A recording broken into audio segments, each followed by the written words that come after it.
unwritten rules of Facebook. It cut all of our ad costs by over 70%. How do you want to be able to take in all of this data that's around us? Some of his campaigns have done up to $20 million in sales. I think this is going to be the future for the next 10 years. And now here is The Win with your hostess, serial entrepreneur, marketeer, and chief sexy boss, Heather Havenwood.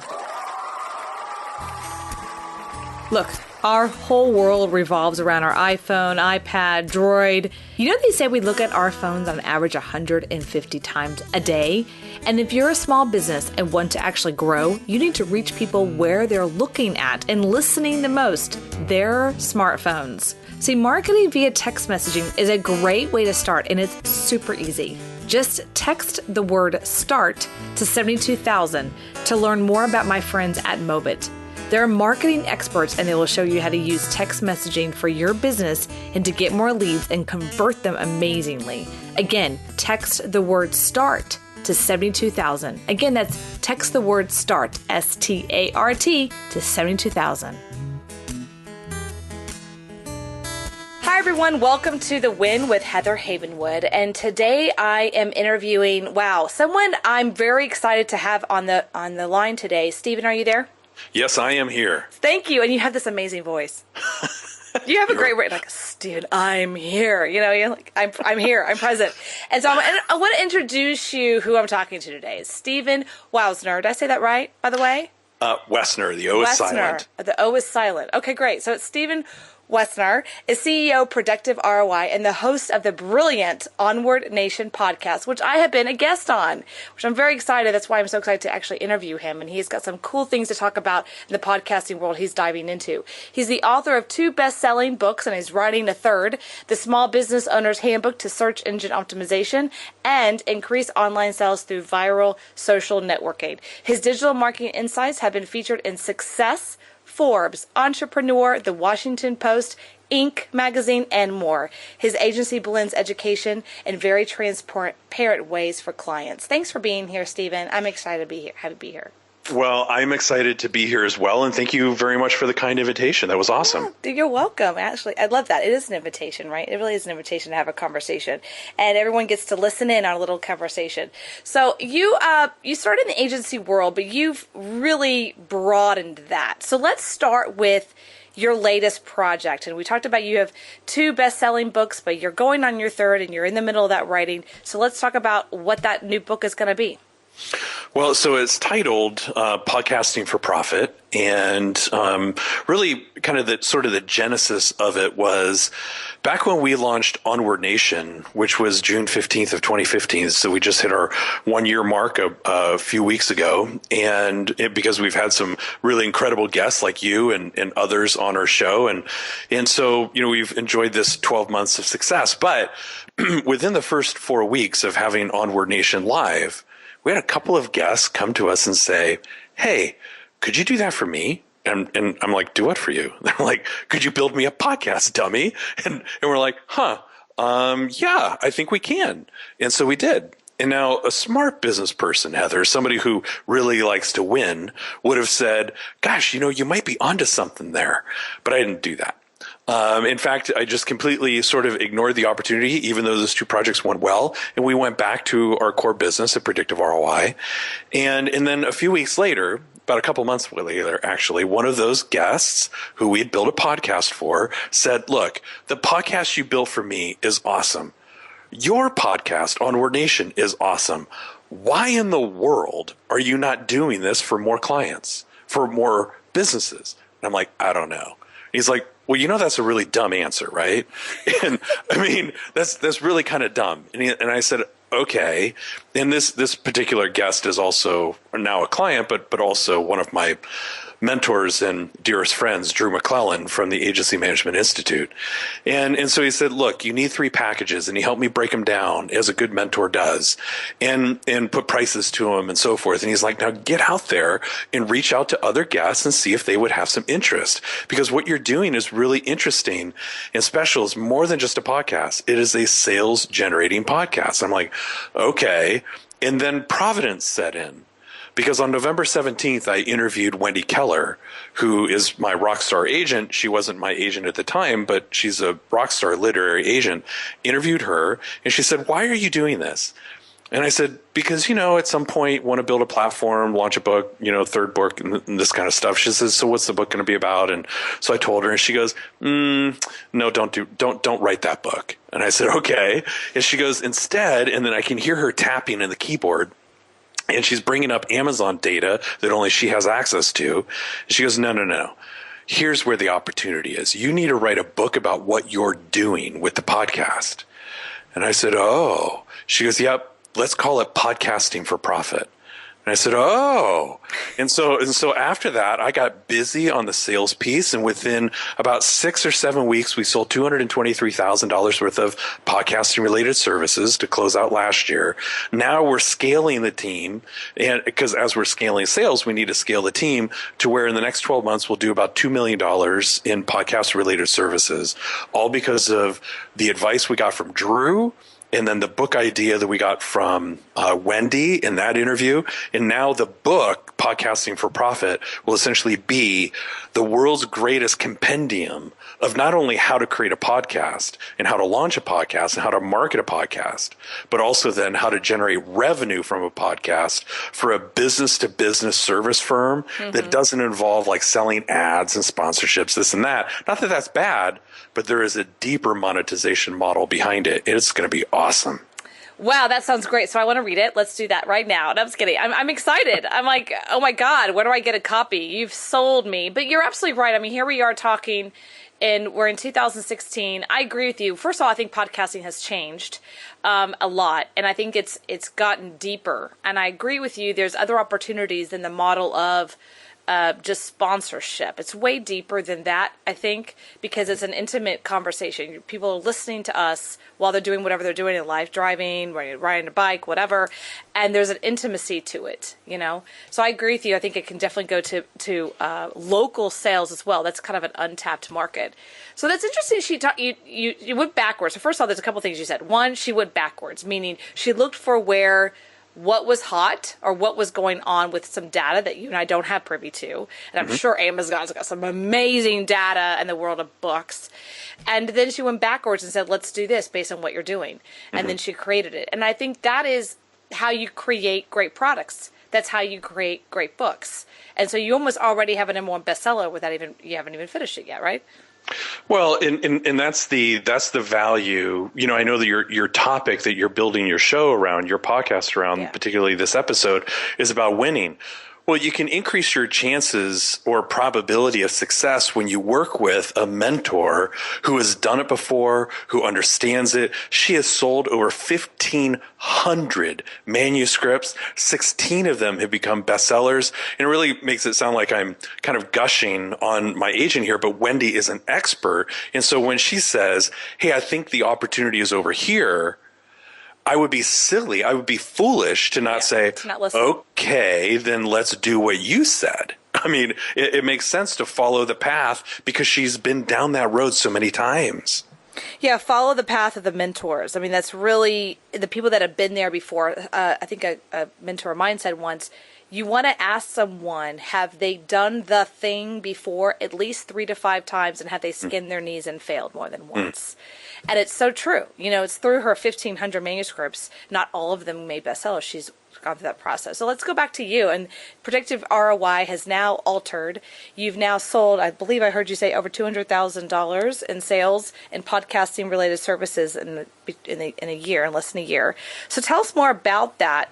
What exactly those services are, what you're doing for business owners. Well, so to be we sold the $223,000 in 7 weeks. Oh my gosh! Excuse me. I'm sorry. Why a year? No. So, 7 weeks. That's great. So, and I share that time frame not as a correction of the data point, but I share it with you and your audience because of like when you really get focused on your most vital priority. Yeah. And it is absolutely possible to compress the result outcome within a short period of time. And that's what we did. So we had a very focused strategy on how we were going to do it. Now, to be clear, we didn't realize all of that income within the 7 weeks. That was annual income that we sold, but we sold it within 7 weeks. So just to be clear, and now we've scaled that to, or scaling it to $2 million in 12 months. So what you're talking about basically is saying that there is, you're opening the opportunity. There's money in the market. There's money in the marketplace. That's what you're talking about. There's like, you kind of like, you hit the oil and you're like, okay, it doesn't matter if it took 7 weeks or 8 weeks, and there might have been a time frame to get to that point. But once you hit the oil, it's like, boom, it gushes, and now you're going to be able to scale it. And that's the beauty of it.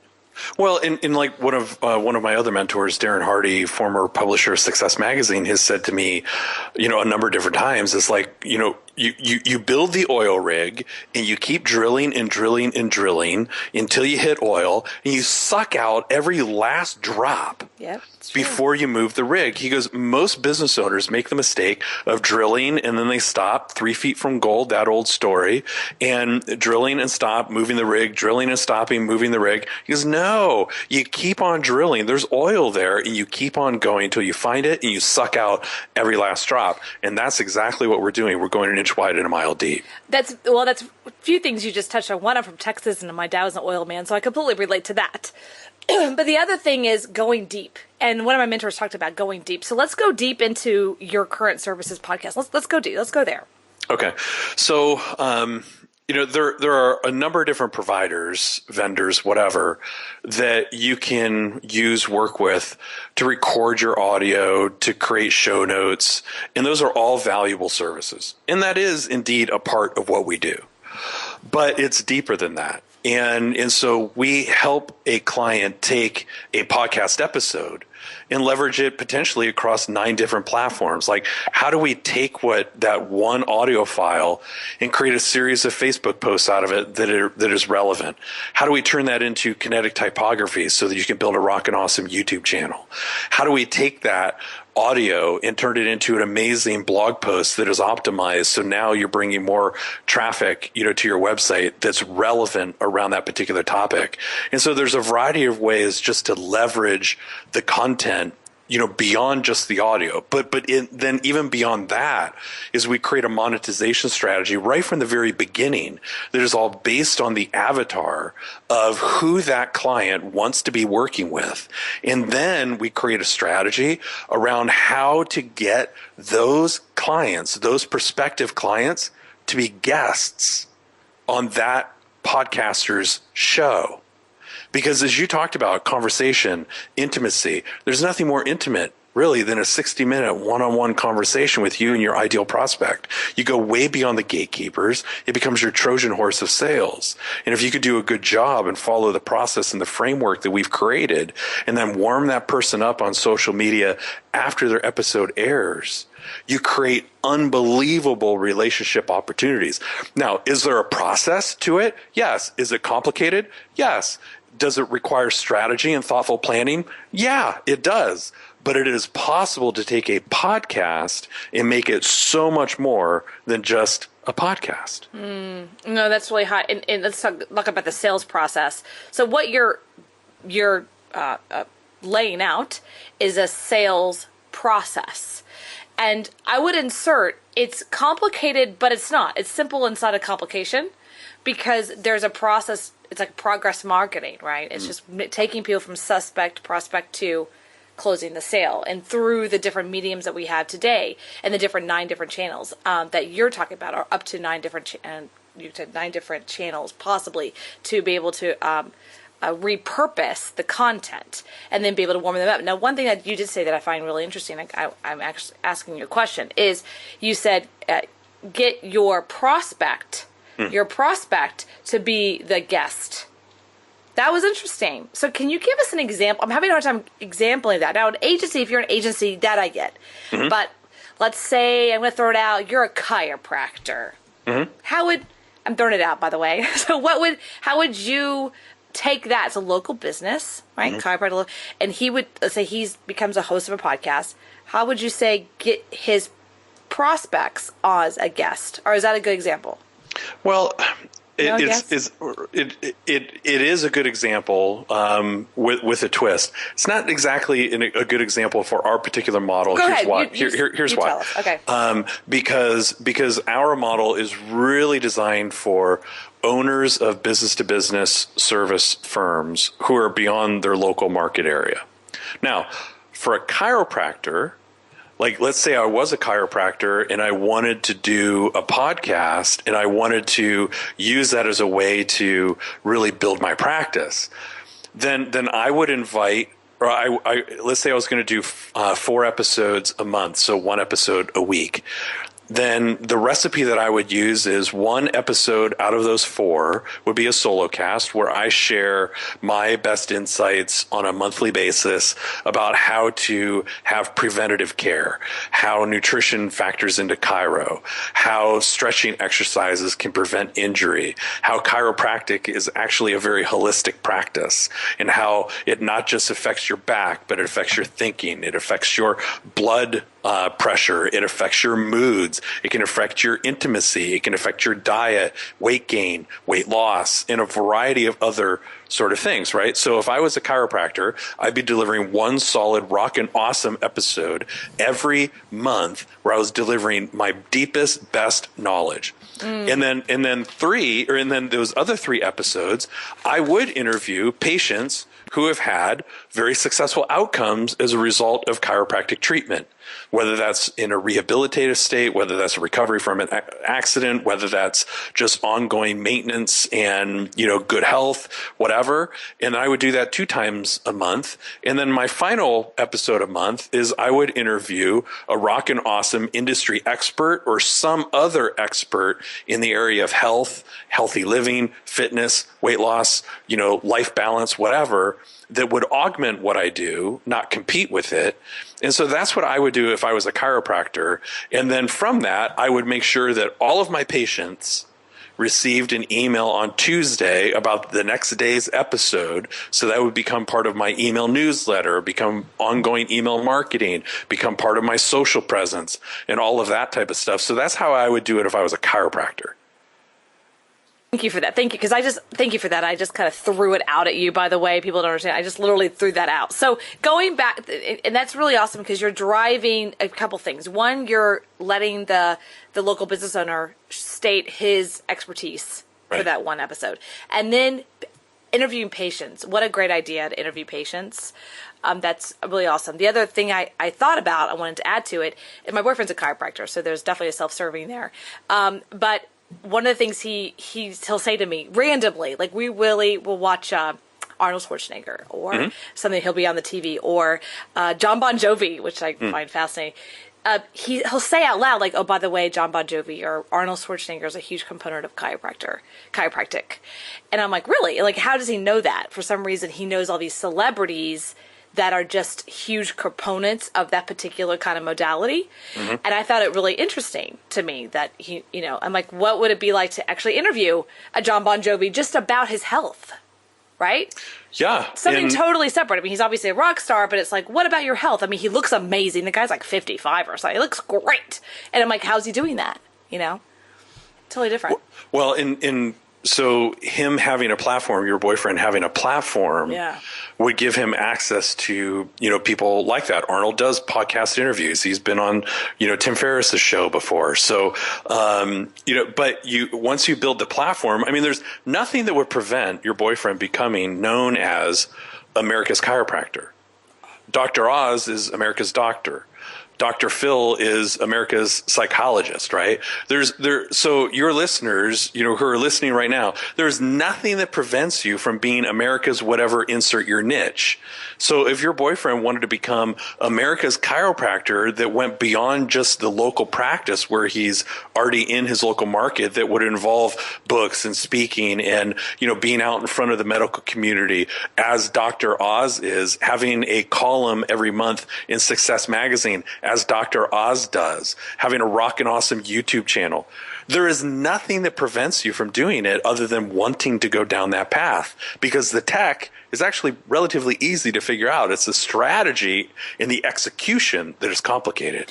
So is this what you provide for your clients? I mean, you just laid out a strategy for him, for a chiropractor, but this can be laid upon a different strategy. So is this what you do? Is this what did you just lay it out what you do for people? Yeah, exactly. And that's really that's the value add that we're bringing, again, because you can find other people to, record episodes for you, and you can find other people, transcription services, to create show notes. And I mean, and I'm not trying to commoditize those things, because they are important.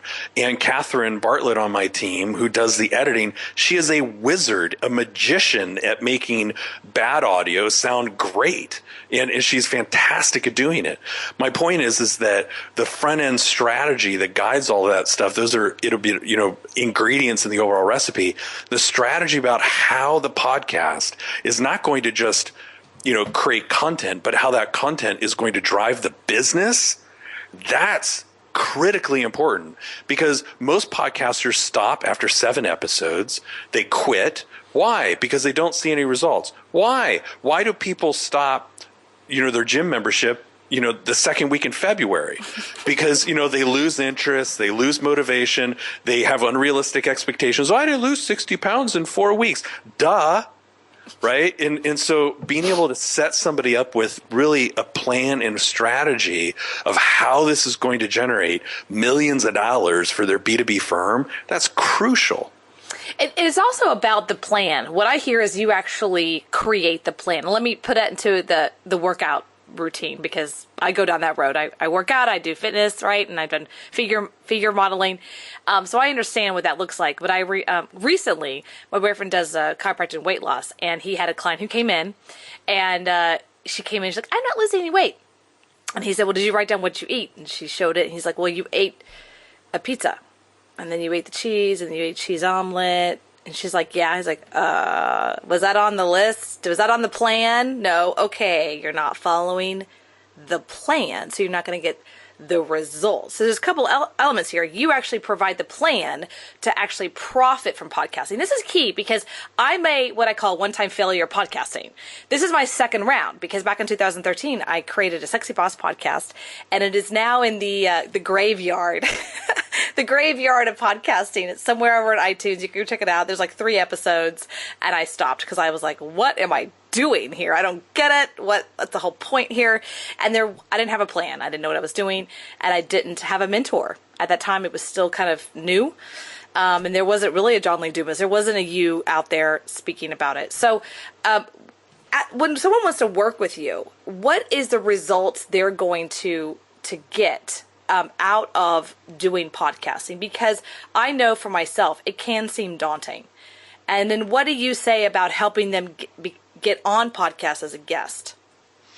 Oh, great question. Okay, so a couple of questions there. So let's tackle the kind of the strategy piece, the result outcomes piece first.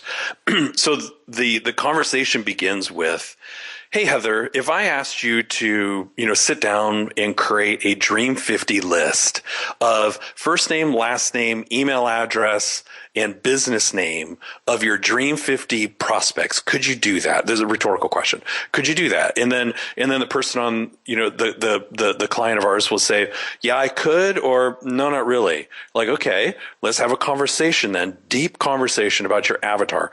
Who do you really want to be doing business with? And we get into, beyond just kind of demographics, but really into sort of the emotionality of that person. And then from that, if they don't have a Dream 50 list built already, we will then move that over to Alex on our team, and Alex will actually go into LinkedIn and build a list of Dream 50 prospects that matches the avatar. I think we're probably the only people on the planet that are doing that. But so then Alex will match that Dream 50 list against the avatar. Client will look at that and say, oh, yes, indeed, I would love to be doing business with these people. And then that serves as the guest list for the show, and then we create a strategy around that as far as how we warm those people up in order to facilitate lead gen and so forth. And we can talk about that in a minute. But then we get into the specifics of, okay, if you were to do business with this person, what type of revenue would that represent? Like, well, okay, a typical engagement for us, on an annual basis might be X. Maybe it's $100,000, $200,000, several million, whatever it is. Like, great. So in order to get a solid return on investment on this program, we need to close maybe, 2 or 3 clients over the course of a year. Does that sound about right? Yep, it does. Okay, great. Now we have a goal. We've got an avatar, we've got a Dream 50, we have a goal, and then we do have a strategy and process in order to facilitate the lead gen around that goal. But all of that is now intact before we've ever even written questions that we're going to be asking the guests, let alone recording episodes. That's actually awesome. Avatar, Dream 50, and then goal, and then you strategize. So that is, now, first of all, the LinkedIn, I have to point to that for just a second. I believe that's how you and I met. I'm not sure. I believe so. Maybe not. Maybe through interview connections. But I know that I actually did this. I actually did this. I figured out who I wanted to be on someone else's podcast as a guest. And this is how I got on other people's podcasts. I was on 100 from August 2015 to January. I was on 100 different podcasts, mainly because this is the strategy I use. I use the LinkedIn strategy because they're one huge database. They're amazing. People don't realize how awesome LinkedIn is. So take us from that perspective, then moving into, do you set up your client on how to be a guest?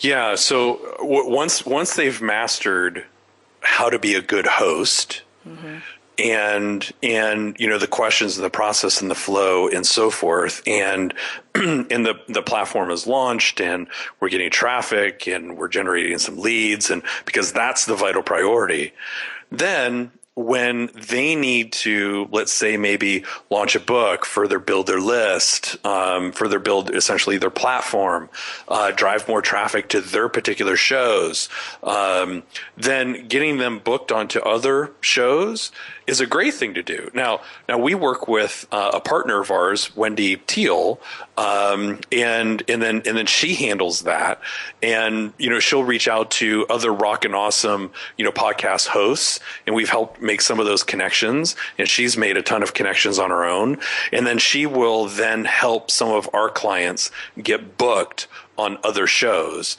It's more efficient for her to do it as opposed to a member of our team to do it. So we'll just outsource that work to a partner. But we do absolutely advocate being a guest on other shows, just as you have done. It's a rockin' awesome strategy. It is a rockin' awesome strategy. And for myself, I flipped it. That was just what I did. I decided I'll be an amazing guest.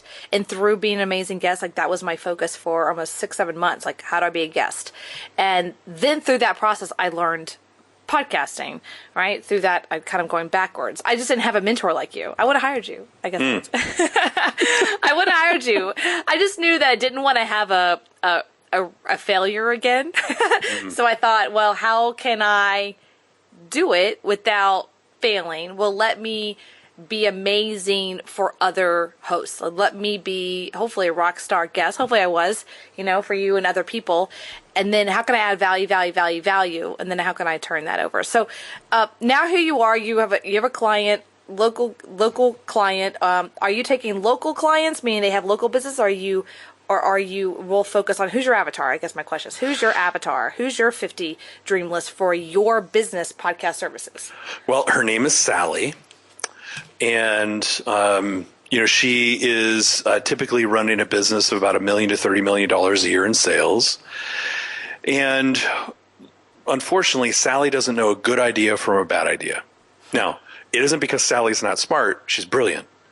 It's just, as you know, Heather, there's this deluge of information that is thrown at us every single day. And what Sally really craves is wisdom and knowledge. And she wants to work with a partner who can provide that. And she's skeptical.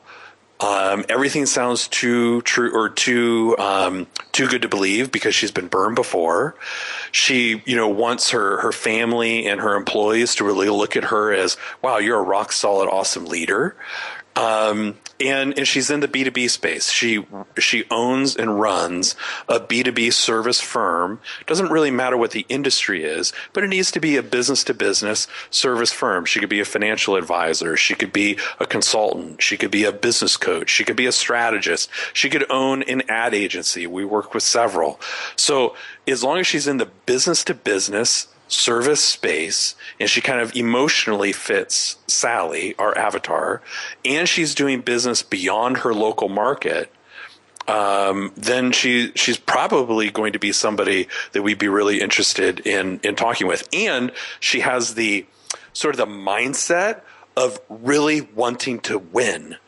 and really wanting to move fast and get the right resources on her team because she's got ambitious goals. She wants to learn new things.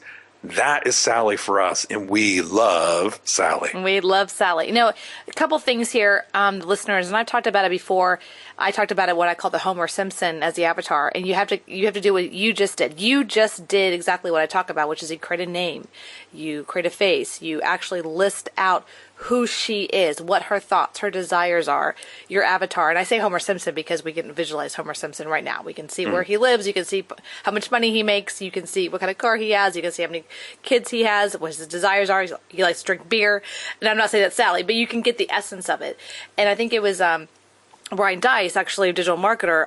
I talked to one of his copywriters one time, and he talked about, this particular copywriter said that one of their rules in the office is that, because he was email marketing and they had different products, each product has a different avatar, and they literally have a picture on their desk of the avatar, Sally, the picture, and they write different things next to it. So every time that they write an email, right, to their massive list of 100,000, they're not writing to the list, they're writing to Sally.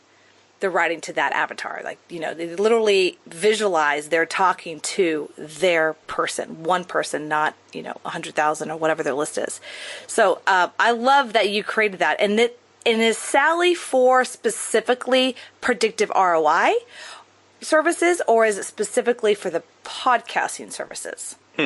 Great question. So predictive ROI is the provider of the podcasting services. So that is the avatar for predictive, because that's the company behind. Onward Nation is our show. Onward Nation is not our company. Predictive ROI is our company, and we just put Onward Nation out in the front end of that. Okay, great. And then, so do you have a name for the particular services podcast? Do you have a name for your podcasting services? We do. Predictive ROI? Yep, exactly. We call it the Sales Generating Podcast. So that's the actual service name. Perfect. Okay, and what are the price points? Where does it start? Great question. So there's 4 different levels, and with each level comes increasing amounts of scope, but really more emphasis on additional platforms and lead gen and so forth. So we have a silver, it's $3,000 per month. We have gold, it's $5,000. We have platinum, it's $8,000. And then we have elite, which is 16. And at the silver level, where it's 3, so that's podcast only. And then at gold, it's podcast plus SEO. SEO, search engine optimization, is something that we do exceptionally well, based around the framework of my first book, best-selling book. And so that we do that at the gold level. And then at the platinum level, it's podcast, SEO, and sales generating webinars. So they're getting kind of 3 really big sort of components there. And then at the elite level, we've actually started going down the path of sponsored content podcasts for a company that may not want to host their own podcast, but they may still want to be in podcasting, kind of like back in the days of soap operas, where, a company doesn't necessarily want to be behind the mic, but they want all of the promotional benefits behind it, just like Procter & Gamble has done so well through the soap opera era. And so now producing kind of custom sponsored podcasts at that very high end tier is really our next progression in this space. Okay, so when you're talking about soap opera like tell me more about that. Are you saying like I'm in the soap opera and I'm like, look at this Pantene soap I'm using? Like, is that what you mean, like that? No, well, sort of, but not really. But tangentially, yes. So, okay. Back in the days of early radio, shows were always brought to you by such and such.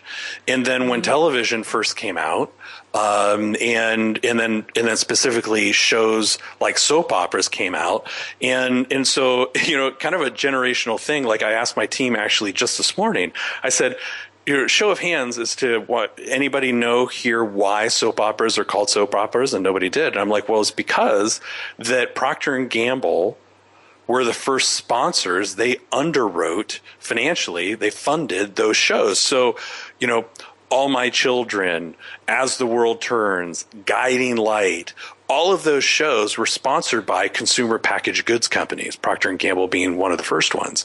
So they got the moniker soap opera.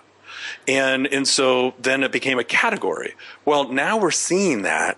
And eBay was one of the first ones to launch this, I think about 3 weeks ago, for small business owners supporting entrepreneurship. It is a show that is explicitly brought to you and sponsored by eBay. It's not eBay's show per se from a talent perspective. And the Wall Street Journal just did an excellent story on this and how companies are now funding to like the 6-figure level of really owning all of that content, guiding the content, but not being behind the mic. And that is going to launch us, in my opinion, into a whole new era of podcasting. Custom sponsored podcasts are going to be huge. Oh, wow. See, that just opened. First, I had no idea about the soap opera that was behind the scenes. I had no idea of that. I just know that I grew up watching them, All My Children. My grandmother was fanatic, 12 o'clock every single day of As the World Turns. And I got to know intimately each particular character. But I didn't know that it was funded originally by that Procter & Gamble. I had no idea. So, and I want to go a little further on this because this is a new concept for me. I never really heard this. So I have seen recently Fox News is doing it. They're now becoming Fox News podcasts, and then each particular of their people, let's say Megyn Kelly, Bill O'Reilly, one of them, they're creating their own podcasts, right? Are you saying it's going in that direction, or am I missing the boat? Is it something else like Wall Street, the Wall Street Journal or eBay presents the Onward Nation podcast? Is that kind of what you're saying? Well, that could be one. Or let's say that let's say a company, I'll just pick kind of a maybe sort of a niche industry. Let's say that in the tech space, but specifically like in the construction space, right? That there might be a construction oriented podcast that would be geared toward C-suite executives who run large contracting companies across the U.S. and they're tens of hundreds of millions of dollars a year. And these C-suite execs that, they can go to a mastermind group or they can go to kind of a sort of a very high level sort of mastermind group, a couple times a year. But where are they getting sort of the daily insights? Well, if there was a progressive company in that space, they would team up with, an industry trade press, let's say, where they could get a constant stream of content. Somebody from that magazine would be the talent behind the mic, and then the construction company would underwrite it and sponsor that podcast. And then guests would be clients or prospects of that construction company interviewed by the media personality. And so then the show is, brought to you by such and such a company, but they have complete control essentially over the editorial calendar. I get it. I can definitely see that happening in the food restaurant space. The food restaurant chef food restaurant, focusing on the restaurant industry, and then sponsored by a particular. I'm thinking of the name. What's the name of the company that provides all the food across the country? It starts with an S. It's a big food company. Cisco. Yeah, I can totally see that being provided by Cisco, right? But they're not the face; they're just like provided by Cisco, and then they have a guest and the chef and what's going on, and the latest and greatest of the restaurant industry. Okay, I totally get that. So thank you for that. I wasn't catching it. Maybe I'm just blonde, but I wasn't really getting the whole concept. But now I understand that completely. And the other one I thought about is like a survival, like in the world of survival niche or something like that, or financial, and being sponsored by John Deere. Sponsored by John Deere. Yeah, I mean, a couple weeks ago, I was doing a presentation to a group of business owners, and he's like, I don't get it. Like, how could I do this? And I'm like, okay, so what do you do? And this particular gentleman owned a copywriting business, and I said, okay, so do you focus on a particular niche? And he said, yeah, I focus on like outdoor sports, recreations like motorsports, and I'm like, oh, okay, like motocross, snowmobile racing, that kind of stuff, right? And he goes, oh yeah, like ATVs. And I'm like, oh, okay.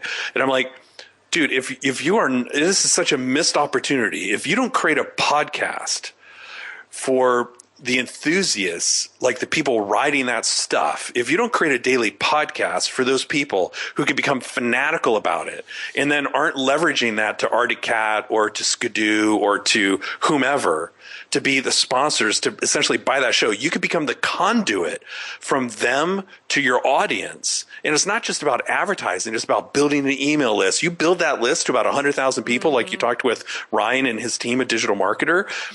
I mean, at some point, Arctic Cat's going to be like, no, wait a minute. We could just buy him. Yeah. Exactly. Let's just buy that show. Mm-hmm. And I'm like, why would you not go down that path and do that? Yeah. What's interesting is I was talking to a producer who's in that world in sports. He does live cast sports, so surfing, anything live where, they have a big event. And one of the things they're doing that I can see it tying into is what they're doing now is they're focusing on the athletes, because the athletes will have 1 million followers on Twitter or 1 million on Instagram or whatever, because everyone wants to follow the athlete, the skater dude or the wave guy, whoever. And so instead of focusing on the brand of Red Bull or company, they're getting behind the athlete and using the athlete to talk about the event, right? So I can see that happening in the same place. It's like you're leveraging the athlete. People want to follow a particular person, and leveraging that on a podcast. Yeah, and that's really, really smart because, and that's how Nike started. And really, that was Nike's marketing strategy. And so Red Bull paying attention to what worked well for Nike, because Nike realized about a decade and a half ago, well, it was more about 20 years ago, even further than that. Let me think. Timeline. About 25 years ago. 25 years ago, Larry Bird days. Right. That you and I, Heather, we were not Nike's customers. No. Nike's customer was Larry Bird, Michael Jordan, Scottie Pippen, all the big players in the NBA. Then they got into football. Then they got into soccer. Then they got into everything. But they realized that the athletes were their customers, because if they could do this with the athlete, and if they could get Michael to create the Air Jordan brand, they knew that it would sell for the exact same reason that you just mentioned, Heather. And it's a brilliant strategy. And by the way, a lot less expensive to do it that way too, because you're spending less on ads. Oh, completely. And I just talked to a publicist the other day. She's in New York, and the first thing she asked me is like, how big is your Twitter following? And a part of me is like, I haven't focused on Twitter. But in the TV industry today, that is key. They will literally say, take a guest over another guest based on the fact they have a larger Twitter following, because they know if they're going to be a guest on NBC, they're going to say, hey, I'm going to be on the whatever factor, I'm going to be on the CNN or whoever, the Bill O'Reilly factor tonight at Fox News at 8:00. Go check it out, and they know they're going to post that. And so then they're going to get huge more advertisers and ratings and things like that. So the same thing with podcasts is what I'm saying. You can shift it. It's a medium shift, right? And that's what I'm hearing you say. Is like taking the same concepts that people did years ago with Nike and TV and making that shift into podcasting. And it's an easier medium to deal with, to be honest. I mean, it's totally easier medium. I don't have to fly anywhere. You don't have to fly anywhere to be on the podcast. You just, maybe your home office, wherever you're at. I think it's the future. You've opened my eyes today, Stephen. Hopefully you've opened other people's eyes. I know you have. For me, my brain's like, whew, because it's beyond the hey, I have 2,000 downloads, I can get a sponsor. It's a different conversation. It's shifting it to having someone say, hey, why don't you be the voice of, and we will take care of the financing, but we want to have control pretty much of the content, meaning at least a direction of the content, right? And that way they can control the messages a little bit more. But at the same time, they also have open to the audience. It's huge. It is because so Heather, your podcast could generate millions of dollars in revenue for your business, even if nobody listened. Now, obviously people do listen because you have a great show, but even if nobody listened, you'd still generate millions of dollars in revenue, because that's not the monetization strategy isn't built around the number of downloads. It's built around how you invite the right people to your show, how you make them feel through the interview, how you make them feel after the interview, how you seed and open loops to your brilliance and expertise in a very subtle way, but in a way that they get, and being very strategic about all of that. I don't mean sly or deceptive, but I'm saying being very strategic about that, and that you're inviting the right people on, that you're converting those people into leads and sales, and that doesn't have anything to do with listeners at all. Now, listeners are a great way to boost the credibility of your show. So I'm not saying to ignore listeners or to put out crap, not in the least little bit. You want to put out a show that is great, that you build a great audience, a thriving community, but that's not how you generate revenue behind a very strategic podcast, in my opinion. You're flipping the model. You're flipping it upside down. And I love that. Yeah, no, it's good. That's very good. You're flipping it upside down. It's all how you invite them to the podcast and how you make them feel. Hopefully I've made you feel lovely today. Indeed, of course, you always do. Thank you. But honestly, it is about a connection, and it is about a relationship, and the doors that'll open up from that relationship is what I hear. Is that the angle you're taking with versus the flipping what you're talking about? I'm going to reiterate what I heard. Okay, you tell me if I'm right or wrong. Is that it's who and how you invite people to come to your podcast, meaning you, the guest, and the relationship that is built that will create the millions. Am I on the right path? Yeah, and then obviously you need to have, if you're the owner of a business to business service firm, we need to think then also very strategically about the structure of the show, and how the questions that you ask set you up for success, to really learn and understand something about that guest, so that can be useful, so for you to be able to deliver value to that guest, and then ultimately having a service within your firm that plugs into the conversation that you just had. So, and that's really why we ended up getting into the podcasting space, because that was a natural extension of Onward Nation into predictive ROI. So again, really need to think about this strategically. It's not about going on to Skype and clicking on the eCam recorder and laying down some audio. Right. And it is very strategic about the entire business. And that's where we add value to the process. Wow. Well, thank you so much. This has been incredible. I appreciate your time very much. I want to just last words to wrap it up. And where can people find you if they want to raise their hand and say, yes, I want to work with you. Yes, I want this. Where can they find you and say yes? PredictiveROI.com, OnwardNation.com. My email address specifically is Stephen, STEPHEN @PredictiveROI.com. And I mean, if somebody wants to learn more, please know, as you mentioned in my bio, Heather, I love answering questions. I love sharing things in full transparency. So please do not, take anything that I said as some sort of like, gosh, I hope I get leads out of this interview. That was not my intent. So if you have any questions or concerns, please don't hesitate. Drop me a note, and I'm happy to answer whatever it might be. I love that. Thank you. No, this is great. And you've definitely what I call flipped the model upside down, the funnel, as I call it, upside down for me. And I hope that other people have listened saying, wow, this is big. And as we're talking, today is July 7th. There's podcast movement going on. And I was giggling with him earlier going, why aren't you at podcast movement? I'm not there either. So at the same time, not because it's bad, I actually went ahead and purchased the DVDs, but honestly, it's because right now you're busy, you're focused, you're building something right now. You have your goal, you have your focus, and you're building. And congratulations, Stephen. Really, honestly. Well, very kind of you to say thank you. And thank you for today's, invitation. And it was awesome. Loved being able to come onto the show to have a conversation with you and be able to spend more time with you, and really enjoyed the interview that you were so gracious enough to come on to Onward Nation. And you're right. It was Jessica Rhodes at Interview Connections who did make the introduction between you and me. And I'm grateful that Jessica and her team did that. So, it's just wonderful. So thank you very, very much. Kind of you. You're welcome. Have a great day. Thank you for listening to The Win with Heather Havenwood. Interested in coaching with Heather? Go to heatherhavenwood.com and sign up for a business discovery consultation. Here is your free gift for listening. Get 3 audio chapters of Heather's book, Sexy Boss, How Women Empowerment is Changing the Rulebook, when you text the word sexy to 72000. Again, text the word sexy, that is SEXY, to 72000 and receive your 3 audiobook chapters. Number is good only in North America.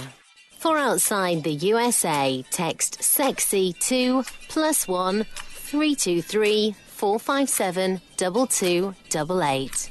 Text sexy to +1 323 457 2288. Long distance charges may apply. Heather wants to hear from you. Questions you want answered on the show. Comments, interview requests. Email media@sexybossinc.com or leave a private voicemail. 51 Boss is me. Again, the number is 512-677-4763. Check out all of Heather's sites. heatherhavenwood.com, sexybossinc.com, e2lab.com, datingtriggers.com. This is a Sexy Boss Wrap. This podcast is a copyright of Havenwood Worldwide, LLC.